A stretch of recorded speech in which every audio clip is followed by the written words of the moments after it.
When I was in 6th grade, I had exposure to a Great Oaks program class. I went online and I looked up what the Great Oaks was, and it looked pretty exciting to me. The teachers and the instructors want to help you with your career. They treat you like an adult. Starting my junior year off at Great Oaks really has been exciting. Here you just have your 4 main classes and then you have 2.5 hours of lab, and it's just so much fun because you get to spend more time doing what's going to help your career in the future.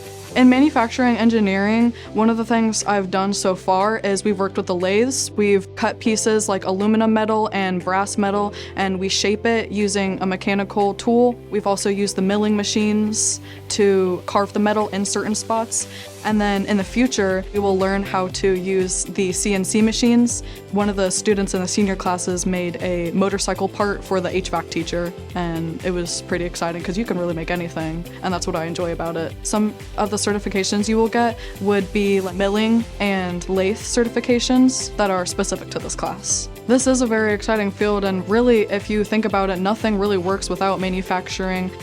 Pursue your passions. Play to your strengths. Discover your greatness.